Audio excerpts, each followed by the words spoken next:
प्रभो हम तुम्हारी करे वंदना। प्रभो हम तुम्हारी करे वंदना। प्रभो हम तुम्हारी करे वंदना। प्रभो हम तुम्हारी करे वंदना। हो जीवन में शुभ कर्म की साधना। हो जीवन में शुभ कर्म की साधना। प्रभो हम तुम्हारी करे वंदना। प्रभो हम तुम्हारी करे वंदना। तुम्हारा सकल विश्व में वास है। तुम्हारा सकल विश्व में वास है। सकल विश्व का तू ही आधार है। हो मन के मनन में तेरी कामना। प्रभु हम तुम्हारी करे वंदना। प्रभु हम तुम्हारी करे वंदना। प्रभु हम तुम्हारी करे वंदना। सकल विश्व का तू ही स्वामी सखा। सकल विश्व का तू ही स्वामी सखा। सकल विश्व का तू ही माता पिता। करे प्रेम से हम तेरी अर्चना। प्रभु हम तुम्हारी करे वंदना। प्रभु हम तुम्हारी करे वंदना। प्रभु हम तुम्हारी करे वंदना। हो जीवन में शुभ कर्म की साधना। हो जीवन में शुभ कर्म की साधना। प्रभु हम तुम्हारी करे वंदना। प्रभु हम तुम्हारी करे वंदना। करे वंदना।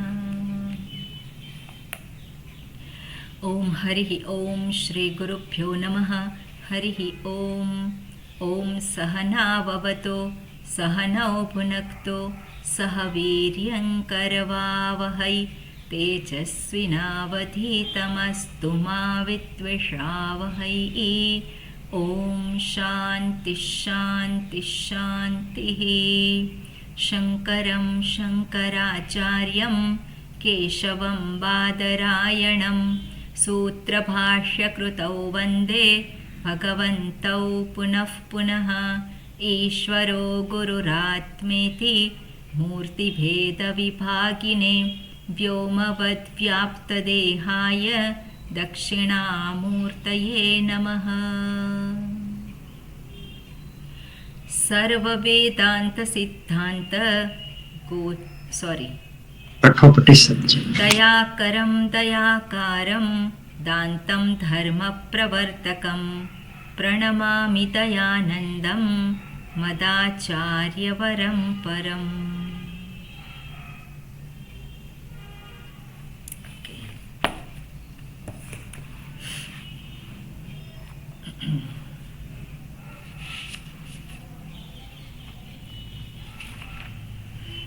ઓકે, આપણે 13મો મંત્ર પૂરો થયો છે ને? 13મો મંત્ર થઈ ગયો છે. આપણે 13મો મંત્ર મંગલાચરણ. ઓકે, મંગલાચરણ બોલો આપ જગદીશભાઈ. ઓમ નમો ભગવતે વૈવસ્વતાય મૃત્યવે બ્રહ્મ વિદ્યાચાર્યાય નચિકેતસે ચ. ઓકે, મંત્ર એનું ઉચ્ચારણ પ્રજ્ઞાબેન. હું બોલું છું, હા. રિપીટ કરજો કે તમને ફાવશે. જી રિપીટ કરીશું. एतच्छ्रुत्वा सम्परिगृह्य मर्त्यः एतच्छ्रुत्वा सम्परिगृह्य मर्त्यः प्रबृह्य धर्म्यमणुमेतमाप्य प्रबृह्य धर्म्यमणुमेतमाप्य समोदते मोदनीयग्ं हि लब्ध्वा समोदते मोदनीयगुं हि लब्ध्वा विवृतग्ं सद्मनचिकेतसम्मन्ये विवृतगुं सद्मनचिकेतसम्मन्ये. ગુડ. આ જે મંત્ર છે અત્યાર સુધીના મંત્રમાં યમરાજાએ નચિકેતાએ જે વિદ્યાની માગણી કરી છે, જે વિદ્યાની માગણી કરી છે એના વિશે, વિદ્યા વિશે પછી હવે જણાવશે. પણ અત્યાર સુધીમાં જે વાત કરી એ જે વિદ્યા જેને માટે છે, જે તત્વને માટે, એ તત્વનો અધિકારી કેવો હોય એ દર્શાવ્યું. નચિકેતાની પ્રશંસા કરી અને એ તત્વને પામવું દુર્લભતા એની, એ બધી વાતો કરી. એને પામનારો આશ્ચર્ય છે એ પણ દર્શાવે. એટલે જે તત્વ છે, જે સત્ય છે, એની આસપાસની બધી વાતો કરી, ઘણી બધી. કેમ એવી વાતો કરી? કારણ કે જે વ્યક્તિ જે આપણે જોઈએ કે નચિકેતાએ જે પ્રશ્ન પૂછ્યો છે પહેલા, યેયમ પ્રેતે વિચિકિત્સા મનુષ્ય અસ્તિ તે કે નાયમ અસ્તિ તિ ચૈકે એતદ વિદ્યા મનુશિષ્ટસ્ત્વયાહમ. અને પછી આગળ વરાણામેહ વરસ્તુતિયઃ વરાણામેષઃ વરસ્તૃતીયઃ. અને આ જે વિદ્યાની માગણી કરી છે નચિકેતાને માટે તો સ્પષ્ટ છે શું માગી રહ્યો છે, પણ એના દ્વારા આપણા જેવા હોય એને પણ એ સ્પષ્ટ કરે છે. એટલે જે મૃત્યુ પછી શું થાય છે એના વિશે જાણવાની બધાને ઈચ્છા થતી હોય. સામાન્ય વ્યક્તિને પણ જો કહેવામાં આવે, આ પ્રશ્ન એ પૂછે અથવા તો એને કહેવામાં આવે તો તરત એના કાન ખુલ્લા થઈ જાય, કારણ કે એને પણ એ રહસ્ય જાણવાની ઈચ્છા છે કે મર્યા પછી મારું શું થશે. એટલે આ જીવ જે છે એ જીવની કઈ ગતિ થાય છે એવું જાણવાનું બધાને જ ઈચ્છા થતી હોય. એટલે આ પ્રશ્ન જે છે એ જાણવાની ઈચ્છા જેને થતી હોય એને કહેવાય મુમુક્ષુ. એ કોણ છે? મુમુક્ષુ છે. જેને મોક્ષની ઈચ્છા હોય એને મુમુક્ષુ કહેવાય. આત્મતત્વને જાણવાની ઈચ્છા, આત્મતત્વ જે છે જેને આપણે કહીએ એને જ બીજા શબ્દોમાં મોક્ષ કહી શકાય. કારણ કે મુક્ત થવાની ઈચ્છા, આત્મા કેવો છે? મુક્ત છે. અને એ મુક્તિ જે છે એ મુક્તિમાં બધાને જ રસ છે. એટલે આત્મતત્વને જાણ્યું તો ત્યાં શું છે, એને મોક્ષની પ્રાપ્તિ થઈ ગઈ છે. એટલે આત્મા જેને હું કહે છે પેલો, એ હુંનો આ શરીરના મૃત્યુ પછી શું થાય છે એ પ્રશ્ન જ એને લઈ જાય છે કે હું કોણ છું, હું કેવો છું, હું ક્યાંથી આવ્યો, હું ક્યાં જવાનો. અને એ બધા જ પ્રશ્નો એ જન્માવી શકે છે. એટલે મુમુક્ષુ જે છે એ આપણે કહી શકીએ કે મુમુક્ષુ બધા છે, પણ છતાં પણ જેને સ્પષ્ટ થયું છે કે મારે મોક્ષ જોઈએ છે, મારે મોક્ષ જોઈએ છે, એને આપણે કોણ કહીએ? એને મુમુક્ષુ કહીએ. બધાને મોક્ષ જોઈએ છે. જ્યારે પૂછવામાં આવે મારે બંધન જોઈતું નથી, મારે બંધન જોઈતું નથી, એવો જવાબ કોનો હોઈ શકે? એનો જવાબ બધાનો હોય. જીવ માત્રને માટે બંધન અસ્વાભાવિક છે. બંધન સ્વાભાવિક ન કહી શકીએ આપણે. એટલે બંધન જે કોઈક પ્રકારનું બંધન જે અનુભવાતું હોય છે, જે પોતાને લાગે છે કે હું બદ્ધ છું, તો એ જે છે એ બધાને એમાંથી મુક્તિની ઈચ્છા સામાન્ય છે. પણ એ જે સામાન્ય જે બંધનમાંથી મારે મુક્ત થવું છે અને મારે એને માટે શું કરવું પડે? મારે આત્મતત્વને જાણવું પડે. એટલે આત્મતત્વના વિશે જેને પ્રશ્ન થાય છે એને મુમુક્ષુ કહેવાય. મુમુક્ષુ છે. અને એ આત્મતત્વને જાણવા માટેની જે ઈચ્છા આપણે કહીએ છીએ મુમુક્ષુ છે, એણે એ મુક્તિ માટે શું કરવાનું છે, એનો ઉપાય શું છે? મુક્તિ માટેનો ઉપાય શું છે? ઓકે, આપણે આ જે પ્રશ્ન છે એના વિશે આપણે જરાક વિચારીએ. એટલે મુક્તિ માટેનો ઉપાય કયો છે? શાસ્ત્ર આપણે અત્યાર સુધીનું જે કંઈ આપણે સત્સંગ કર્યો એને આધારે મુક્તિ માટેનો ઉપાય કયો છે આપણે ચર્ચા કરીએ. તો શું દેખાય છે જયંતભાઈ? સ્વરૂપ જ્ઞાન. સ્વરૂપ જ્ઞાન. સ્વરૂપ જ્ઞાન થતી મુક્તિ. જગદીશભાઈ, બીજું શું?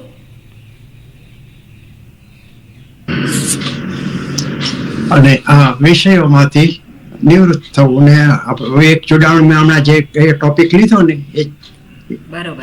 એ બધો કજો અહંકારનો ત્યાં એમાં જોડાવવું નહીં. એ એટલે જે પ્રજ્ઞાબેનને કીધું એ બરોબર છે. બરોબર છે. ઓકે, દુષ્યંતભાઈ? હા, એવું જ છે. બરાબર. બરોબર. એટલે બધા. હા, નવીનભાઈ, બીજું કંઈ કહેવાનું છે એમાં? હર્ષાબેન? સવા મનન અને નિધિ ધ્યાસ. બરોબર. હા, તમારું માઇક બંધ છે હર્ષાબેન. હા, પોતાના સ્વસ્વરૂપને જાણીને આત્માને ઓળખીને પોતે ક્યાં છે ને કેવી રીતે પ્રગતિ કરે એ. ઓકે, જયંતભાઈ? આત્મ સ્વરૂપ એટલે જે છે કેવી રીતે મોક્ષને કેવી રીતે પામી શકે? બધા બંધનોથી તમારે ઉપર ઉઠીએ તો મોક્ષને પામી શકીએ. કે તમને સમજણ, વિવેકથી સમજણ પાડીને બંધનો રાગ, દ્વેષ, આસક્તિ એનાથી ઉપર ઉઠીને તો જ આપણે બંધનથી મુક્તિ પામીને મોક્ષ પ્રાપ્તિ થાય. બરોબર. જયંતભાઈ, માઇક ચાલુ કરો પછી. આત્મ માત્ર સમજણથી સ્વરૂપ તમે જાણો અને એમાં તમે ઓતપ્રોત થાવ, જેને આપણે ધ્યાન જેવું કહીએ છીએ, એ મને એવું લાગે છે કે એ મુમુક્ષત્વનું એક પહેલું સ્ટેપ છે. આગળના તો હજી કઈ જ ખબર પડે એવું નથી. એટલે જે મુમુક્ષુ છે એને ખબર છે એને શું જોઈએ છે? મોક્ષ જોઈએ છે. અને મોક્ષ જોઈએ છે એના વિશે એ સ્પષ્ટ છે. પણ જેને એવું સ્પષ્ટ થઈ ગયું છે કે મોક્ષ કેવી રીતે મળે છે, તો મોક્ષ કેવી રીતે મળે છે? જ્ઞાનેન એવ મોક્ષઃ. જ્ઞાનેન એવ મોક્ષઃ. કેમ? અજ્ઞાન એ જ માત્ર એને માટેનું શું છે? બંધન માટેનું કારણ છે. અજ્ઞાનને કારણે બંધન છે અને જ્ઞાન થતાં શું થાય છે? બંધન જતું રહે છે. ત્યાં હું કોણ છું? હું મુક્ત છું. એટલે જેને એવી ખબર પડી છે કે મુક્તિ માટેનું જે જરૂરી હોય એવું જે છે શું છે? જ્ઞાનની આવશ્યકતા છે. એટલે મારે હવે જાણવું છે. મારે હવે જાણવું છે. કારણ કે મોક્ષની પ્રાપ્તિ જાણવાથી જ થાય એવું જેને સ્પષ્ટ થઈ ગયું છે એને કહેવાય જિજ્ઞાસુ. એને કોણ કહેવાય? જિજ્ઞાસુ. જ્ઞાતુમ ઈચ્છુઃ જિજ્ઞાસુઃ. જેને પોતાની સમસ્યાના વિશે સ્પષ્ટતા છે અને સમસ્યાનું સમાધાન કઈ રીતે થશે એ પણ સ્પષ્ટ છે. આ જગતમાં ઘણી બધી સમસ્યાઓ ઊભી થઈ શકે છે. આપણને દુઃખ જે અનુભવ ગઈકાલે જે વાત કરતા હતા વિવેક ચૂડામણીમાં કે આ જગત મને દુઃખી કરી શકે છે, એમાં એને સમસ્યાઓ ઊભી થઈ શકે છે. પણ આ પેલો હું જે છે વ્યવહારમાં ગોઠવાઈ ગયો, હું અનુભવવામાં ગોઠવાઈ ગયો અને ત્યારે દુઃખી થાય છે, એ ચિંતિત થાય છે, એ સ્વાભાવિક છે. પણ ત્યાં શું કરવાનું છે? એ હું અને અહંકારને જુદો જોવાનો છે. આપણે જે વાત કરી અહીંયા આપણે જોઈએ કે પેલો હું જે છે, પેલો બદ્ધ છે, એ હું છું, એ હું નથી. એટલે આપણે જોઈએ કે જે પેલો મુમુક્ષુ છે, મુમુક્ષુને એટલી સ્પષ્ટતા થઈ ગઈ છે કે મુક્તિ માટે મારે, બંધનમાંથી છૂટવા માટે મારે સ્વરૂપ જ્ઞાન જ આવશ્યક છે. અને એ સ્વરૂપ જ્ઞાનના વિશે જાણવાની ઈચ્છા કરે છે અને એટલા માટે એને કહેવાય છે જિજ્ઞાસુ. એટલે અહીંયા અત્યાર સુધીનો જે વિષય છે એમાં આપણે જોઈ શકીએ એવું કે મુમુક્ષુને અનુદ્દેશીને વાત કરેલી હતી. હવે નચિકેતા ફરી પાછો એ જ જે પ્રશ્ન જે હતો એ જ વધારે સ્પષ્ટતાથી એ જ કહે છે. આપણને પણ જ્યારે પ્રશ્ન થાય અને થોડું એના વિશે વાગોળીએ પછી એ જ પ્રશ્ન આપણે વધારે સ્પષ્ટતાથી આપણે એને રજૂ કરી શકીએ. એ જ રીતે આ બધી જ વાતો અત્યાર સુધીની થઈ હતી. એમાં જે પ્રશ્ન પહેલા પૂછ્યો હતો એ જ પ્રશ્ન નચિકેતા ફરી પાછા પૂછે છે. અને એ જે પૂછે છે એમાં શું છે કે આ તત્વ જે છે એને કેવી રીતે પામી શકાય, એ કેવા પ્રકારનું છે. એટલે એના વિશે આગળનો મંત્ર જે દર્શાવે છે, મંત્ર આપણે જોઈએ. ઓકે હર્ષાબેન, હું બોલું છું, આપ રિપીટ કરજો. હા બોલો. હાજી. અન્યત્ર ધર્માદન્યત્રાધર્માત. અન્યત્ર ધર્માત અન્યત્ર, પેલા આપણે એમાં છે જ ને 13મો 14મો શ્લોક ને 14મો મંત્ર. હા. અન્યત્ર ધર્માદ અન્યત્ર ધર્માદ અન્યત્ર ધર્માદ અન્યત્રાધર્માત. અન્યત્ર ધર્માદ અન્યત્રાધર્માદ અન્યત્રાસ્માત કૃતાકૃતાત. અન્યત્રાસ્માત કૃતાત કૃતાત અન્યત્ર ભૂતાચ્ચ ભવ્યાચ્ચ. અન્યત્ર ભૂતા ચ ભવ્યા ચ યત્તત્ પશ્યસી તદ્વદ. યત્તત્ પશ્યસી તદ્વદઃ. તદ્વદ સોરી, ખાલી. તદ્વદ હ નથી, તદ્વદ. ઓકે. એટલે અહીંયા નચિકેતા ફરી પાછું એ જ પ્રશ્નને બીજા શબ્દોમાં રજૂ કરે છે અને શું કહે છે? અન્યત્ર ધર્માત અન્યત્ર અધર્માત. શબ્દો આપણે જુદા કરીએ તો અન્યત્ર ધર્માત, અન્યત્ર અધર્માત. પછી આગળ છે અન્યત્ર અસ્માત, અન્યત્ર કૃત અકૃતાત. અન્યત્ર અસ્માત કૃત અકૃતાત. કૃતાકૃતાત એ સમાસ છે, કૃત અકૃતાત. અન્યત્ર ભૂતાત, પછી ચ છે, ભવ્યાત ચ. અને યત તત પશ્યસી તદ વદ. યત તત પશ્યસી. પશ્યસી એટલે પશ્યસી એ કયું રૂપ છે? પશ્યસી. એકવચન. હા, બીજો પુરુષ એકવચન. બીજો પુરુષ એક વચન. અને કયો લકાર? બે. લટ લકાર. લટ લકાર, લટ. બરોબર, સરસ. વર્તમાન કાળ. એટલે એનો અર્થ શું થાય? પશ્યસી એટલે તું જુએ છે. તું જુએ છે. તું કે અથવા તો તમે તમે જુઓ છો. અહીંયા નચિકેતા યમરાજાને કહે છે. એટલે શું કહે છે? જે આપ જુઓ છો, પશ્યસી. શું જુઓ છો? યત યત પશ્યસી. અને પછી તદ વદ. તદ છે અહીંયા લેવાનું. ઓકે, યત તત પશ્યતિ. તત પશ્યસી. તત એટલે તે જે પરોક્ષ છે, પણ તમારા માટે પરોક્ષ નથી, મારા માટે પરોક્ષ છે. જે આત્મતત્વ વિશે મેં પૂછ્યું છે, જેના વિશે, તે યત તત પશ્યસી એટલે એને આપ જુઓ છો. તદ વદ એના વિશે આપ મને કહો. ત્યાં એવું નથી પૂછ્યું એના વિશે મને કંઈક કરવાનું કહો,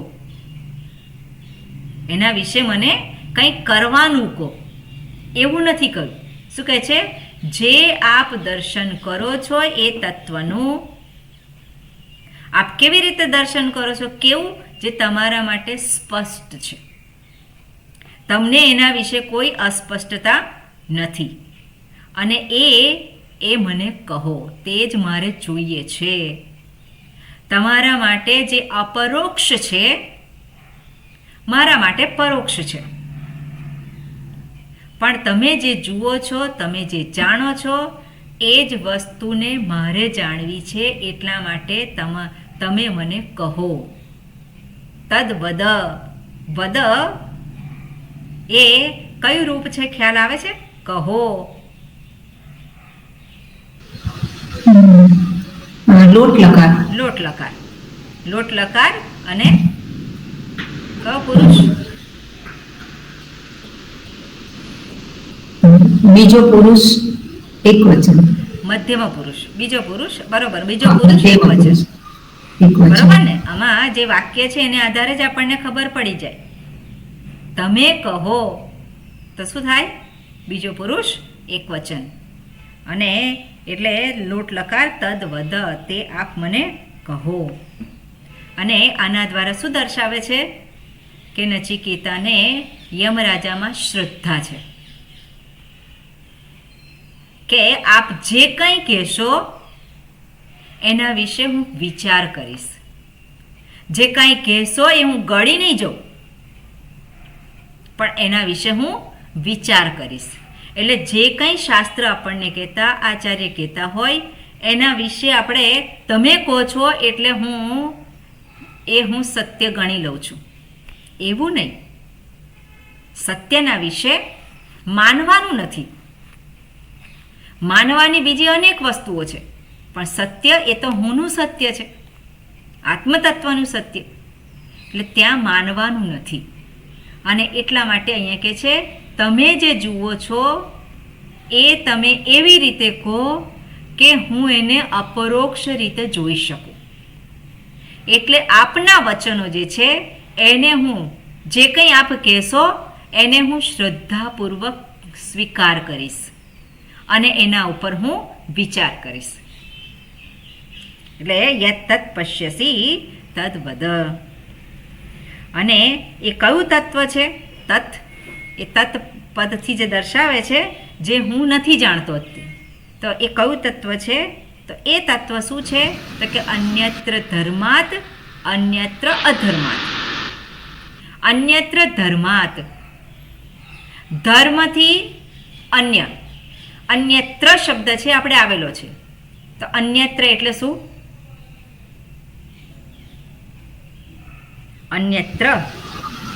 અન્ય શબ્દનો અર્થ શું થાય? બીજું કંઈક. બીજું કઈ નથી. બીજું. અન્ય શબ્દનો અર્થ થાય બીજું. અને ત્ર પ્રત્યે આવેલો છે, ત્રલ. સપ્તમ્યાસ ત્રલ આવેલું છે ને.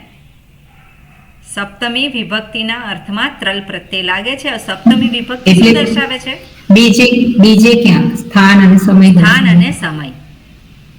એટલે અન્યત્ર ધર્માત બીજું, સ્થાન અને સમયને આધારે બીજું કંઈ. હવે અહીંયા શું કહે છે? ધર્મા, તેની સાથે ધર્મ શબ્દ દર્શાવેલો છે, એટલે સંદર્ભને આધારે એનો અર્થ કાઢવાનો હોય. જે આજે આ તત્વના વિશે હું જે જાણવા માંગુ છું એ તત્વ કેવું છે? ધર્મથી બીજું, અન્યત્ર. ધર્મથી કેવું છે? બીજું છે. અને અધર્મથી પણ બીજું, એટલે જુદું છે. એનો અર્થ શું કહેવાય? જુદું છે. જુદો છે. કાળને આધારે અને દેશને આધારે કેવું છે? જુદું છે. અને કાળ અને દેશ જે છે એ પછી આપણને બતાવશે અહીંયા. પણ અન્યત્ર એટલે પૃથક છે, જુદું છે. શેનાથી જુદું છે? ધર્માત. ધર્માત કઈ વિભક્તિ છે? પંચમી એક વચન. પંચમી વિભક્તિ એક વચન. અને એક એનું વચન. પ્રાતિપદિક શું છે? ધર્મ. ધર્મ. અકારાંત શબ્દ. અકારાંત બરોબર? શબ્દ. અકારાંત રામ. શબ્દ અને પંચમી વિભક્તિ ધર્માત. અન્યત્ર એ શું છે? અવ્યય. અવ્યય છે. Very good. એટલે અન્યત્ર એ અવ્યય છે, ધર્માત પંચમી વિભક્તિ. અન્યત્ર અધર્માત. સેમ વસ્તુ, આગળ અ લાગ્યો છે, એટલે ધર્મ અધર્મ વિરોધાર્થી શબ્દ છે. અને અધર્માત ધર્મથી અધર્મથી અન્ય. અન્યત્ર અધર્માત એટલે અધર્મથી પણ બીજું છે. હવે ધર્મ અને અધર્મ એ બે શબ્દ દ્વારા શું દર્શાવે છે? તો ધર્મ શબ્દનો અર્થ આપણે જોઈએ તો ધર્મ એટલે કર્તવ્ય. ધર્મ શબ્દનો અર્થ શું થાય? કર્તવ્ય. એ કર્તવ્ય કરવા યોગ્ય. કર્તવ્ય એટલે શું છે? મારે જે કરવા યોગ્ય છે એને કર્તવ્ય કહેવાય. To be done. આપણે એને શું કહીએ? To be done. કોના દ્વારા? દરેક વ્યક્તિને માટે એ લાગુ પડે. એટલે જે કર્તવ્ય છે એ કરવા યોગ્ય છે. અને જે ન કરવા યોગ્ય છે એને કઈ રીતે દર્શાવે છે? અધર્મ. એટલે વિહિત કર્મ અને નિષિદ્ધ કર્મ. નિષિદ્ધ કર્મને દર્શાવી છે અધર્મ. એટલે જે ધર્મ, જે આપણે કહીએ કે વિહિત કર્મ અને નિષિદ્ધ કર્મ, એનાથી પર છે. બીજું આપણે જોઈએ કે જે વિહિત કર્મ કરે છે એટલું જ નહીં, અહીંયા ધર્મ અને અધર્મ, પાપ અને પુણ્ય બંનેને માટે પણ લઈ શકાય. વ્યક્તિ શુભ કર્મ કરે તો એનું જે ફળ મળે છે શું છે? પુણ્ય. પુણ્ય. અને અશુભ કર્મ કરે તો એનું ફળ છે પાપ. પાપ. પાપ. એટલે પાપ અને પુણ્યથી પણ પર, પુણ્ય અને પાપથી પણ પર, એનાથી જુદું. જેને પાપ ના કહી શકાય, જેને પુણ્ય ના કહી શકાય. જેને આપણે જોઈએ કે આપણે જે કર્મ કરીએ છીએ એ શુભ કર્મ પણ હોય અને અશુભ કર્મ પણ થઈ શકતું હોય છે.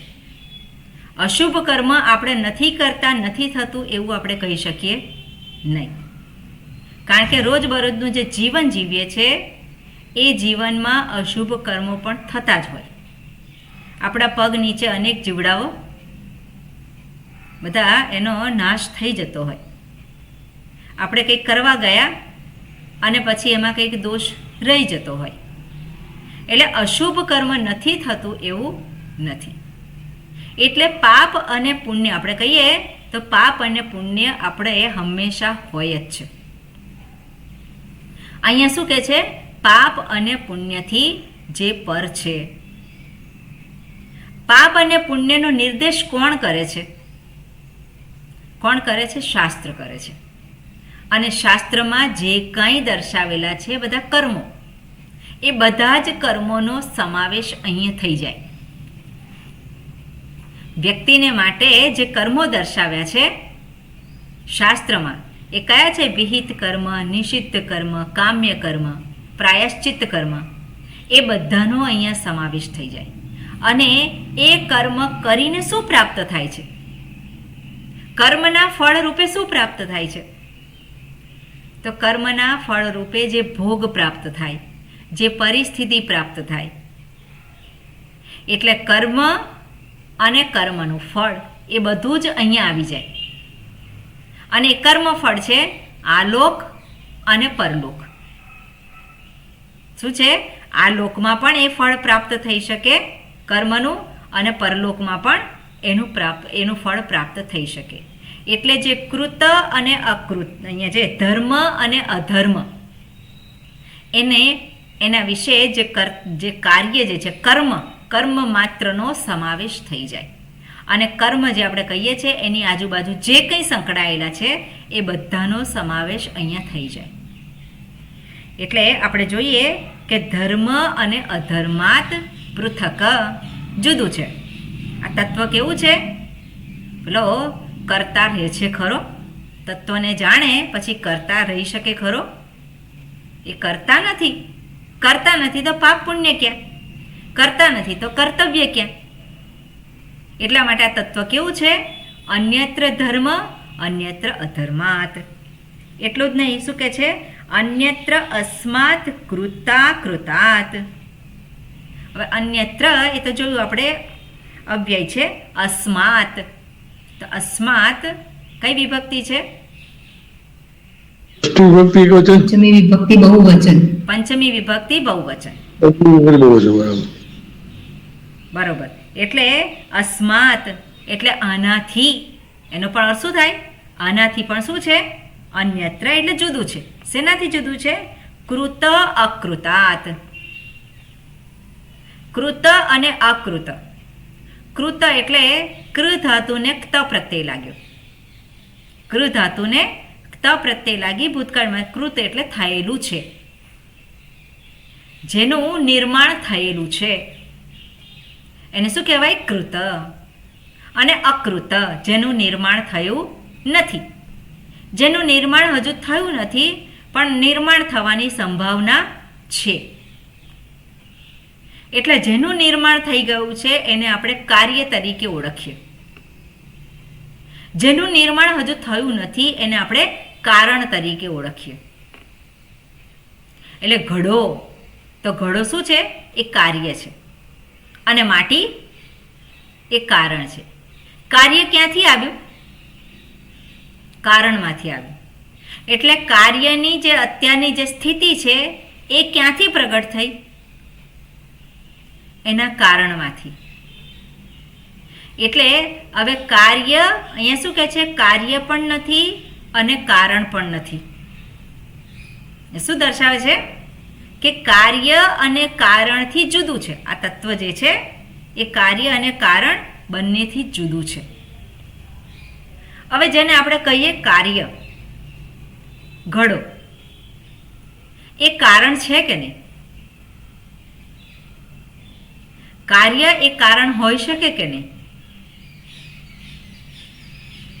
એ કાર્ય જે છે, ઘડો એ કારણ છે. શેનું કારણ બને? પાણી ભરવા માટે કે બીજા કામ માટે. એ તો હેતુ, એટલે એ તો પ્રયોજન થયું. માટી એમાંથી ઉત્પન્ન થાય, બીજું કંઈક ઉત્પન્ન થાય. જી, માટીમાંથી. માટી તો કારણ છે, હા, એમાંથી ઘડો ઉત્પન્ન થયો એ કાર્ય. કાર્ય. હવે ઘડામાંથી શું ઉત્પન્ન થાય? ઘડાને તોડી નાખ્યો, ફરી માટી થાય. ઠીકરા. ઠીકરા થયા ને ઉત્પન્ન. ઠીકરા માટેનું કારણ શું? ઘડો થઈ ગયો. ઘડો ના હોય તો ઠીકરા ઉત્પન્ન થાય ખરા? ના થાય. નહીં. એટલે એ ઠીકરા ઉત્પન્ન થયા. હવે ઠીકરા એ કારણ બની શકે કે નહીં? હા, શેને માટે? માટી માટે. માટી માટે. ફરી પાછું શું થયું? પાવડર થઈ ગયો.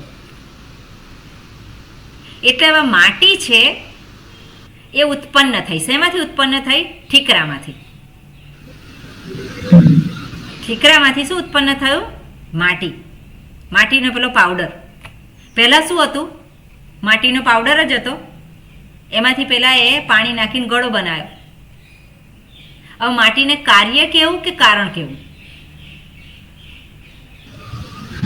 માટીને કાર્ય કેવું કે કારણ કેવું? બંને કહેવાય ને. બંને કહેવાય, બંને. એટલે આ જગતમાં એવી કોઈ વસ્તુ નથી, કારણ કે જગતનું નિર્માણ થયેલું છે. જગત શું કહેવાય? કૃત. અને જગતનું કારણ, જગતનું કારણ કંઈક છે.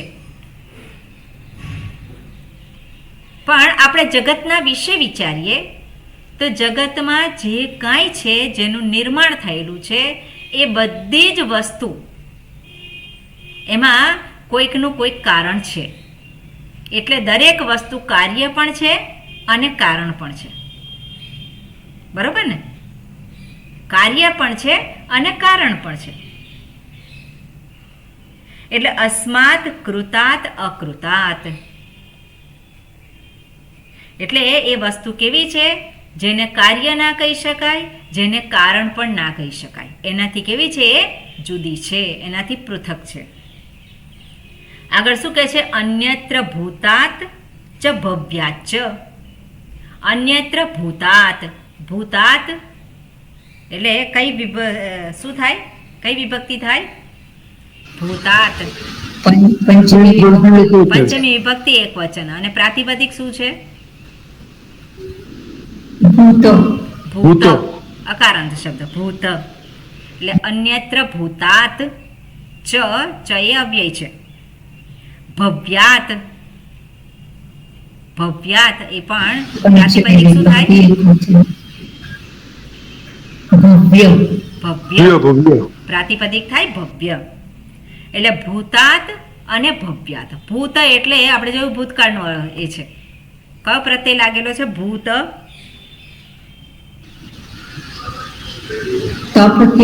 ત પ્રત્યય. ભૂ ધાતુ ને ત પ્રત્યય લાગેલો છે. બરોબર? એટલે ભૂત એટલે ભૂતકાળ, જે થયેલું છે તે. કાળને આધારે દર્શાવે છે. હવે જે કેવું છે? ભૂતકાળ. ભૂત.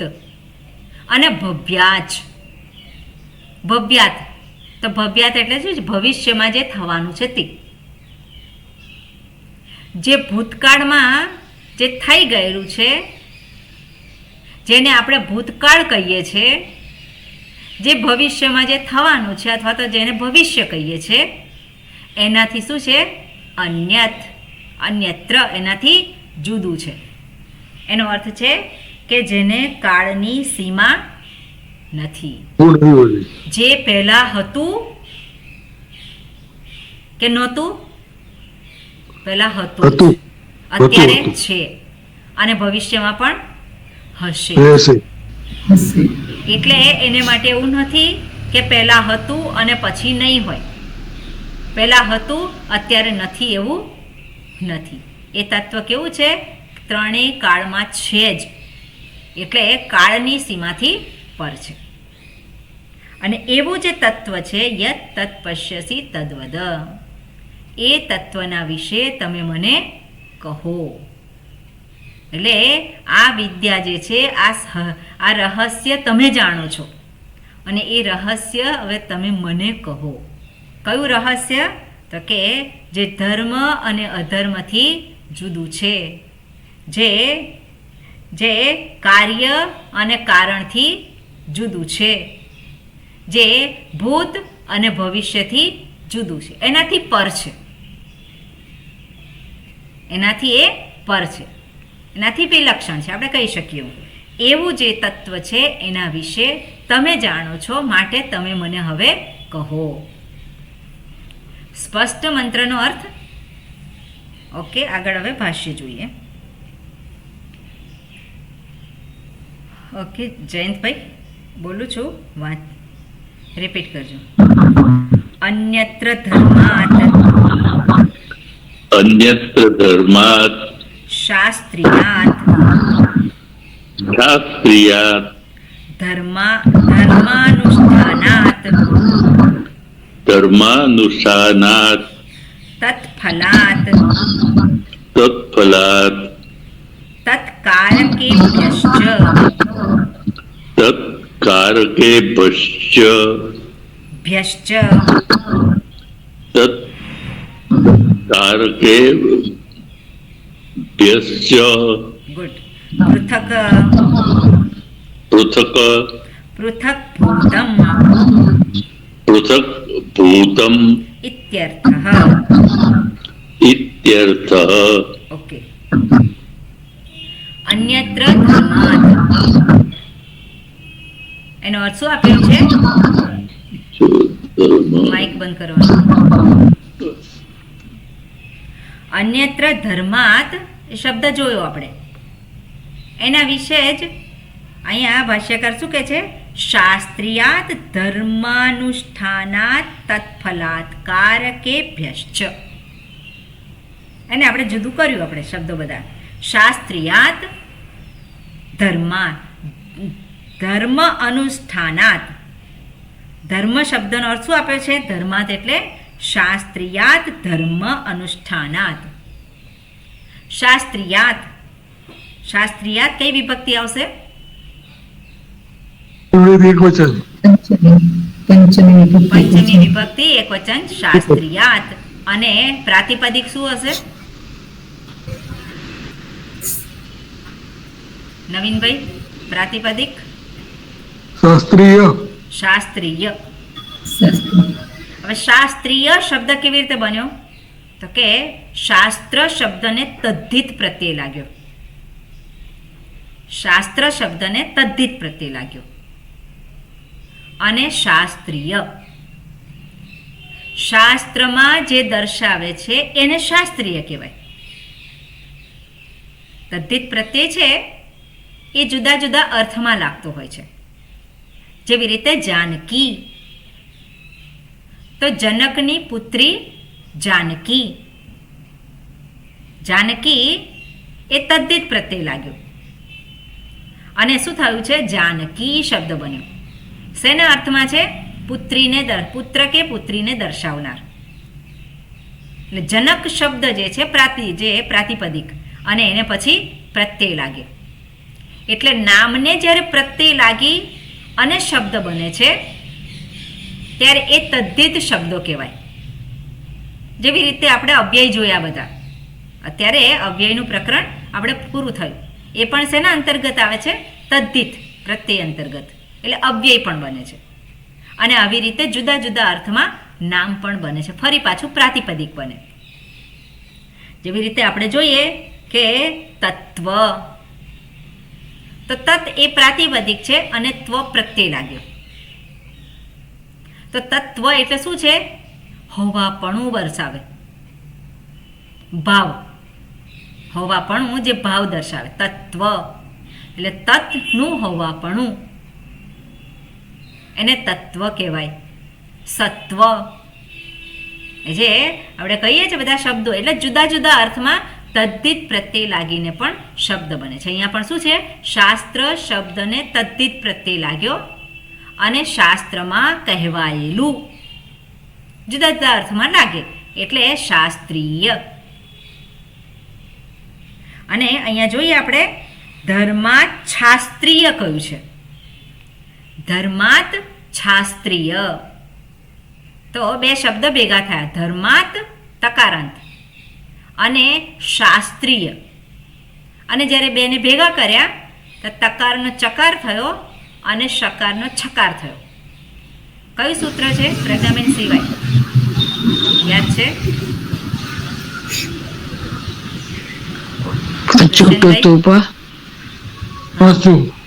જી નહીં, સસ છોટી. અને એ તો બીજું ખરું. અવશ્ય. જલામ જસવંતી. નહીં. બીજું જે છે હું કહું, છે ચ એ આવશે. છે ચ, છે ચ થી તકાર આવશે. ચકાર છે અહીંયા. અહીંયા શું છે? અહીંયા ધર્માત શાસ્ત્રીય છે. ઓકે, એટલે અહીંયા ધર્મ શબ્દ ધર્માત, એટલે અહીંયા છે ચ નહીં આવે, સસ છોટી જ આવશે. એટલે આ જે છે તકારનો ચકાર થઈ ગયો છે. કઈ રીતે થાય છે? એ સ્તોહોશ ચુનાશ ચુહુ બરોબર છે. પહેલા જે ધર્માત અને શાસ્ત્રીય છે, તો સ્તોહોશ ચુનાશ ચુહુથી ધર્માતનો તકારનો ચકાર થયો, ચકાર થઈ ગયો. અને પછી સસ છોટી એનાથી એ શું થયું છે? શકારનો છકાર થયો છે. ચકાર થયો. બરોબર? કારણ કે સસ છોટીમાં પાછળ અટ હોવો જોઈએ. અહીંયા અટ અંતર્ગત શું છે? શકાર પાછળ આ છે, એટલા માટે એટલે ધર્માત શાસ્ત્રીયાત, પછી શાસ્ત્રીયાત ધર્માત, ધર્માનુષ્ઠાનાત. તો ધર્માનુષ્ઠાનાત એ શબ્દ છે, એમાં ધર્મ અનુષ્ઠાનાત. તો અનુષ્ઠાનાત એ કઈ વિભક્તિ છે? હવે પ્રજ્ઞાબેન ને નવીનભાઈ સિવાય બોલે. પંચમી એક વચન, પંચમી વિભક્તિ એક વચન. અને પ્રાતિપદિક શું થાય? અનુષ્ઠાન, અનુષ્ઠાન. અનુષ્ઠાન, અનુષ્ઠાન અકારાંત શબ્દ એટલે અનુષ્ઠાનાત. અને શેનું અનુષ્ઠાન છે? ધર્માનુષ્ઠાન. બરોબર ને? ધર્મનું અનુષ્ઠાન એટલે એ સમાસ થયો. તો કયો સમાસ? ધર્મનું અનુષ્ઠાન આપણે કહીએ છીએ. ષષ્ઠી ષષ્ઠી તત્વ ષષ્ઠી તત્પુરુષ. ધર્માનુષ્ઠાનાત એટલે ધર્મના અનુષ્ઠાન થી પણ જુદું. ધર્મ અનુષ્ઠાનાત. હવે અહીંયા આપણે જોઈએ શાસ્ત્રીયાત તકાર હોય, જુદું કરીએ તો તકાર, અને ધર્માત. બરોબર ને? તો ધર્માત શબ્દ આવે તો અહીંયા શું થયું છે? શાસ્ત્રીયાત તકારનો દકાર થઈ ગયો છે. તો તકારનો દકાર કેવી રીતે થયો છે? જસવંતી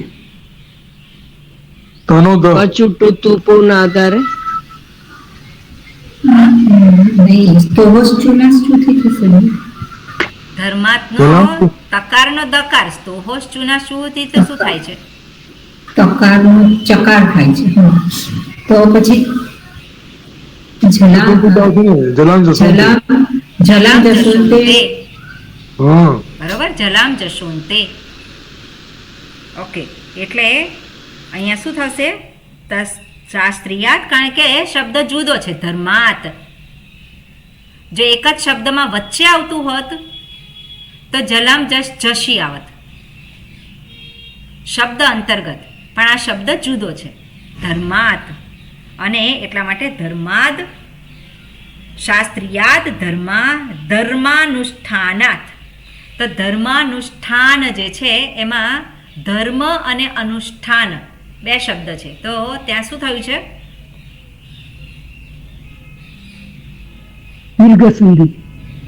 દીર્ઘ સંધિ. બરોબર ને? ધર્માનુષ્ઠાન, ધર્મ અને અનુષ્ઠાન, ત્યાં દીર્ઘ સંધિ થઈ છે. અને તત્ફલાત, હવે અનુષ્ઠાનાત પછી ડબલ ત છે એટલે તત્ફલાત. એ પણ કઈ વિભક્તિ છે? તત્ફલાત. જયંતભાઈ, પંચમી વિભક્તિ. કઈ વિભક્તિ છે? ફલાત. અત્યાર સુધીમાં બધા શબ્દો જોયા જ છે આવા. ધર્માત, અધર્માત, ફલાત. તો કઈ વિભક્તિ છે? બધા જવાબ તો આપ્યા હમણાં. માઇક ચાલુ કરો. પંચમી વિભક્તિ પંચમી વિભક્તિ એક વચન છે. ભલા હતા. અને એનું પ્રાતિપદિક શું થાય? ફલ ફલ. ફલ ફલ એનું પ્રાતિપદિક. એટલે અન્યત્ર શું કહ્યું છે? તત્ફલાત તત્કારકેભ્યશ્ચ. અને તત્ કારકેભ્યઃ ચ. કારકેભ્યઃ કઈ વિભક્તિ છે? જગદીશભાઈ, તમને ખ્યાલ આવે છે?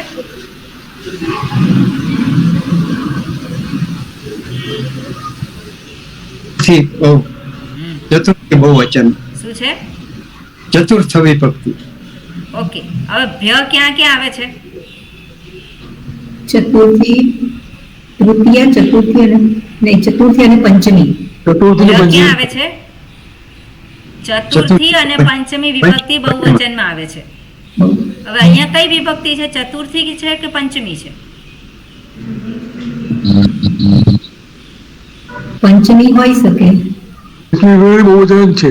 કારણ કે બધા જ પંચમીમાં છે ને. બધા પંચમી વિભક્તિમાં છે એટલે અહીંયા શું છે? પંચમી. અને અર્થને આધારે જોઈએ તો શું થાય? કારકથી પણ, કારકથી, કારક માટે નહીં, કારકથી પણ જુદું છે, અન્યત્ર શબ્દ છે ને, એટલે પંચમી વિભક્તિ આવે. એટલે કારકેભ્યશ્ચ, તો કારકેભ્યઃ અને ચ,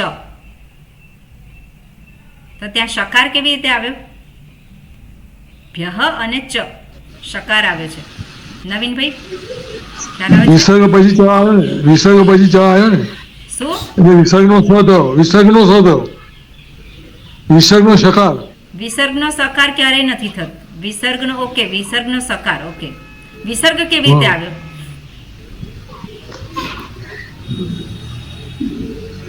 વિસર્જનીય પુત્ર વિસર્જનીય સે સહથી સકાર આવે છે. હા અને એ સકારનું પાછું શું થયું છે? અહીંયા શકાર બતાવે છે હા એટલે શું થયું છે? સકારનો શક- શકાર થયો છે. કયા સૂત્રથી? સિંચ સકારનો શકાર કહું છું. ભ્યશ્ચ છે એમાં શકાર કયો છે? સખુરાનો છે. હા, દંત્ય છે, દંત્યનો મૂર્ધન્ય એનો તાલવ્ય શકાર થયો છે. કયું સૂત્ર? તાલવ્ય. તો વસ્તુના સ્તોહોશ ચુનાશ્ચુહુ, બરોબર? બરાબર. એનાથી સકાર, વિસર્ગનો સકાર થયો, સકારનો શકાર થયો. હવે વિસર્ગ કેવી રીતે આવ્યો? બોલો પ્રજ્ઞા. સસજુ શરૂથી પહેલા શું થયું? ઋત્વમ થયું, રૂ થયો, રૂનું શું થયું? રૂનું શું શકાર થયું? થયો, હા,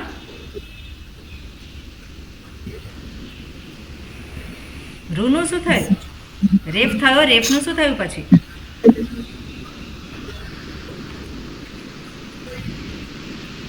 કેમ આવું? રેફના ત્રણ વિકલ્પ છે. શું થાય છે? રેફનું જે હોય છે રેફનો એના ત્રણ શા થયો? વિકલ્પ છે. રેફનો શ થયો. રેફનું શું થાય છે? ત્રણ વિકલ્પ છે. ઓકે દુષ્યંતભાઈ, કયા ત્રણ વિકલ્પ છે કહો? યકાર થાય ને પછી લોપ સાકલ્ય બરોબર. પછી બીજો કયો વિકલ્પ છે? રેફમાંથી શું થાય બીજું? ઉકાર થાય, ઉકાર થાય. અને પછી શું થાય? એનું ઓ થઈ જાય છે. આદગુણાથી, હા, આદગુણાથી હવે આ બે યકાર અને ઉકાર ના થાય તો બીજું શું થાય એનું? સકાર થાય ને, સકાર. રકાર થાય, રકાર. રેફ તો છે જ. સસજુષો રેફનો રૂપથી સકાર? રેફ તો છે જ. શું થાય છે? વિસર્ગ નથી સકાર થતો? હોય. હા, વિસર્ગ થાય ને, હા, તો રેફનો વિસર્ગ થાય છે ને. કયા સૂત્રથી થાય? ખરવસાનેથી. ખરવસાને યોહો વિસર્ગ, બરોબર ને? એટલે એ વિસર્ગ થાય છે ત્યાં. તો અહીંયા આવે કે નહીં? વિસર્ગ થાય છે. પછી વિસર્ગનો સકાર થાય છે, સકારનો શકાર થાય છે. ઓકે, રેફનો વિસર્ગ થયો. કેમ થયો? અહીંયા આપણે તમે જુઓ તો આ શબ્દ છે શું છે? કારકેભ્યશ્ચ, તો કારકેભ્યઃ જુદો શબ્દ થયો અને પછી ચ જુદો છે. એ તો જ્યારે સંધિ કરીએ આપણે ત્યારે કારકેભ્યઃ અને ચ બંને ભેગા થાય ત્યારે પછી સૂત્ર લાગે વિસર્જનીયશ્ચ સહ, અને પછી સ્તોહોશ્ચુનાશ્ચુઃ. એ પછીનું સ્ટેપ છે, પણ પહેલું સ્ટેપ તો આવે જ. Clear Pragnaben, Navinbhai, Dushyantbhai? Clear clear. Okay. એટલે કારકેભ્યશ્ચ, પછી આગળ શું છે? પૃથક ભૂતમ. જુદો કરીએ શબ્દ તો પૃથક કકાર આવે, અને ભૂતમ પૃથક ભૂતમ, તો પૃથક ભૂતમ ઇત્યર્થ. તો પૃથક ભૂતમ એ કઈ વિભક્તિ છે? ભૂત. દ્વિતીય એકવચન. હા, દ્વિતીય એક વચન. દ્વિતીય વિભક્તિ એકવચન. એકવચન. પૃથક ભૂતમ ઇત્યર્થ. આ પૃથક ભૂતમ જે છે, પૃથક કકાર છે, કકારનો ગકાર થયો છે, ગકાર થયો. તો એ કયું સૂત્ર આવશે? જલામ જસોંતી. જલામ જશોંતે. બરોબર, કકારનો ગકાર થયો. જશમાં જબગડ દશ આવી ગયો કે નહીં ગયો? બરોબર, એટલે પૃથક ભૂતમ. ભૂતમ ઇત્યર્થ. ત્યાં કઈ સંધિ છે? ભૂતમ ઇત્યર્થ. યાણ સંધિ. ભૂતમ ઇત્યર્થ. બે શબ્દ છે, એટલે- ભૂતમ અને ઇત્યર્થ. કઈ સંધિ થઈ ત્યાં? યાણ સંધિ થઈ. કોઈ સંધિ નહીં. ત્યાં કોઈ સંધિ નથી. નથી. અહીંયા લખ્યું છે ઇત્યર્થ. ઇત્યર્થ એમાં કઈ સંધિ છે? યાણ સંધિ છે. યણ સંધિ. ભૂતમ ઇત્યર્થ એમાં કઈ સંધિ છે? નવીનભાઈ, ઉત્તમ ઇતિમાં તો ઉત્તમ ઇતિ અર્થ એટલે યાણ સંધિ ને ભૂતમ ઇતિ. પણ વ્યંજન અને સ્વર બેની સંધિ ના થાય ને. એટલે ઇતિ તો રસ્વ છે ને. ના ના, મારો પ્રશ્ન એવો છે નવીનભાઈ, હા બોલો. ભૂતમ અને ઇત્યર્થ બે શબ્દ વચ્ચે કઈ સંધિ છે? તો ત્યાં કોઈ સંધિ નથી. બરોબર, ત્યાં જવાબ સંધિ શું હોય? ત્યાં કોઈ સંધિ ત્યાં કોઈ સંધિ નથી. નથી. ઇત્યર્થ છે એમાં યણ સંધિ છે. કયા બે શબ્દ છે એમાં? ઇતિ અને અર્થ. ઇતિ અને અર્થ અર્થ. સોરી. ઓકે, એટલે આ પ્રમાણે છે. ઓકે, આગળનું વાક્ય વાંચીએ અને પછી એને કાલે જોઈશું. ઓકે, હા જગદીશભાઈ. જી. તથા અન્યત્ર તથા અન્યત્ર અધર્માત.